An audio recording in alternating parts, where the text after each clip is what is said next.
Hello! Remember these 18650 sodium ion batteries from HAKADIbattery.com?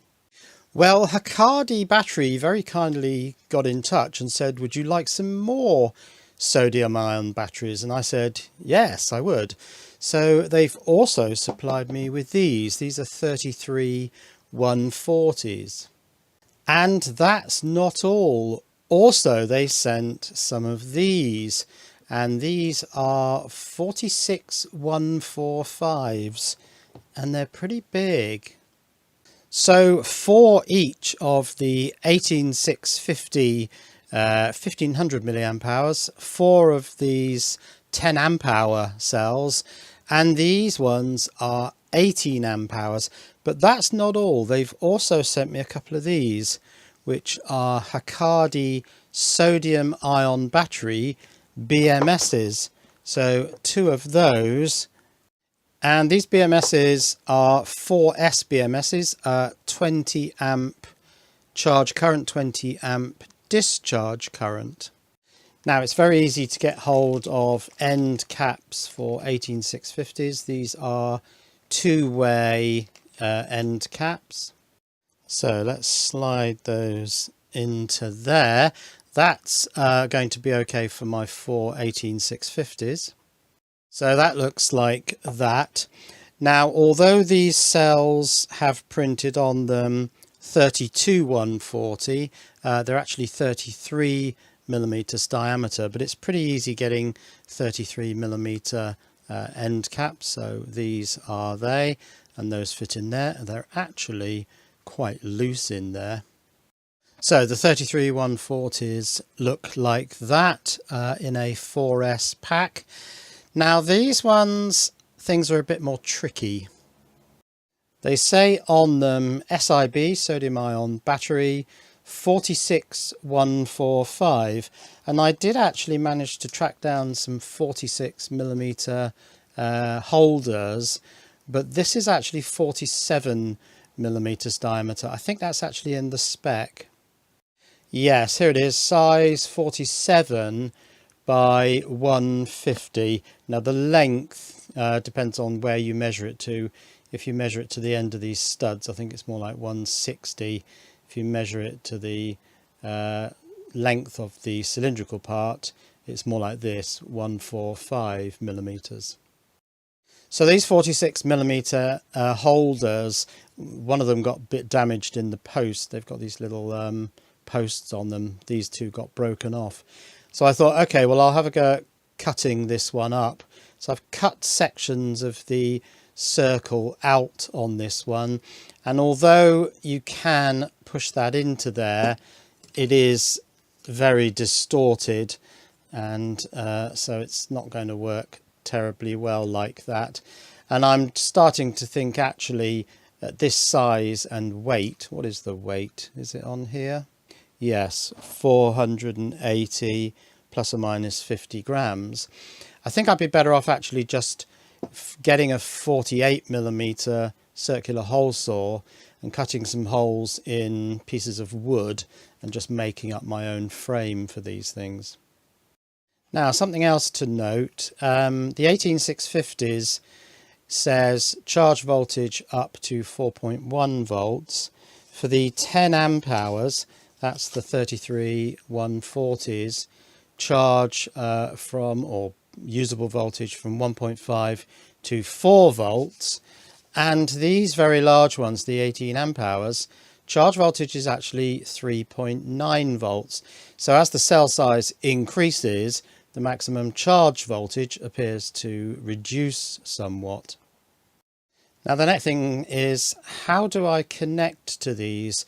The positive and negative terminals, this is negative with the black plastic cover there, have these aluminium posts, and they've got these very short cylindrical but only about 1.5 millimeters long posts onto which to connect.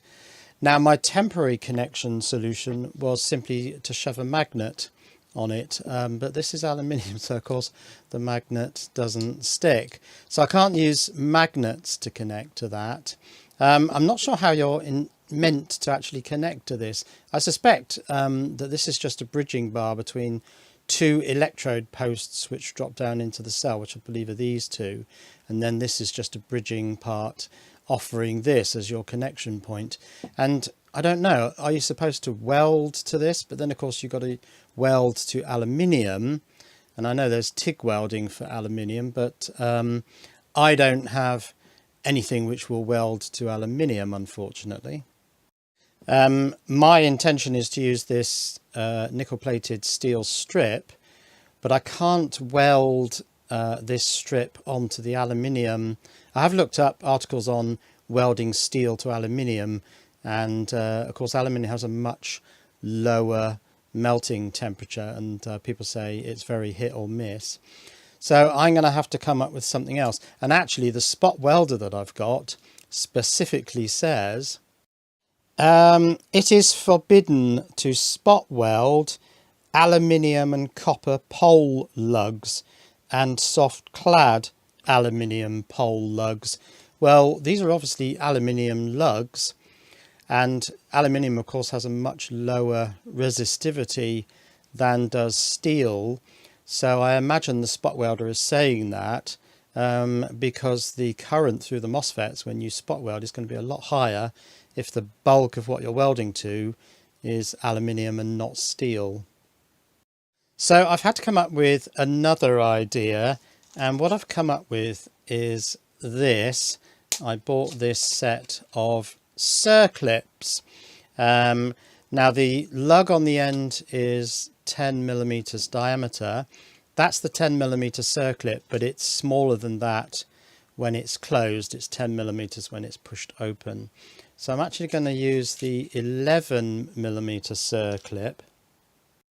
Now that's a loose fit on the end of there, because obviously you're meant to use the 10 millimeter circlip, but I've bent the end of this steel strip over, and if I put the circlip in like that, then when I clamp that onto there, and it's quite difficult to do because I haven't got circlip pliers.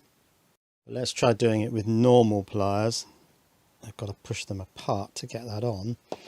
And yes, that is on.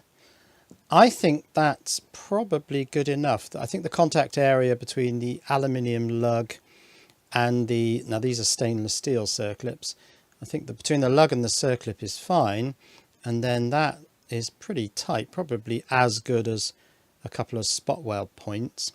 I reckon that's good for 10 amps, and I'm only going to be using these up to about 10 amps, even though I believe because they're 18 amp hours, I'd have to look at the specs as to what the standard charge and discharge currents are.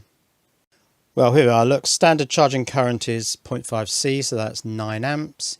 Standard discharge current is the same.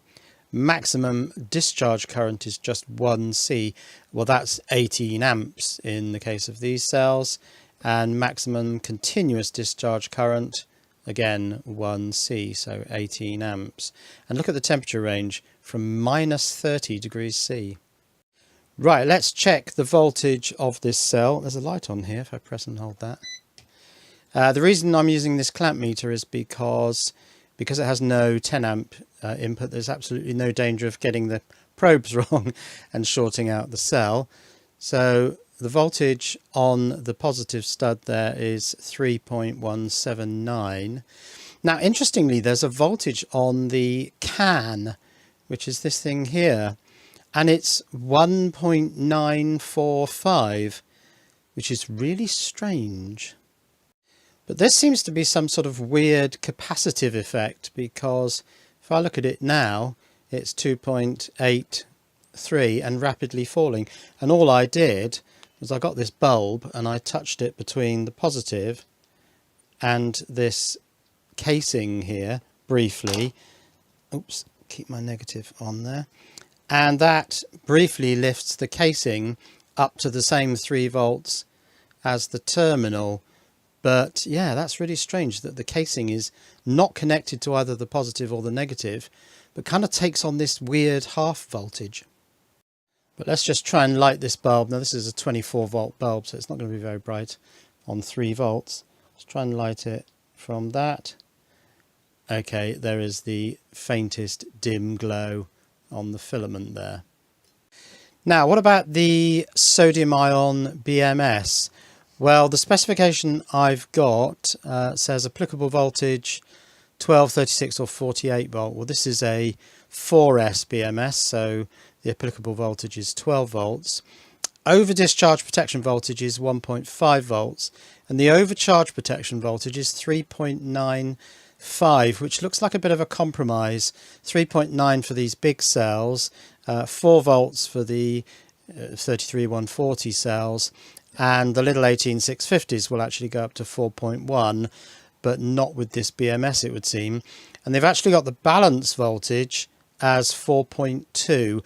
Now that doesn't make much sense, so I will ask HAKADI for some clarification on the balance voltage for this BMS. So coming up, I'm going to make a 4S sodium ion pack using the 33140 cells with a sodium ion BMS, and I'm also going to make a 4S pack using these 47 about 160, I think they are, cells mounted on some sort of wooden contraption using my circlip interconnecting method, and again using a sodium ion 4S BMS. So a big thanks to HAKADIbattery.com for supplying these cells and these BMSs. I will of course put links to all these items in the description below this video. But that's where I shall leave it today, so cheerio.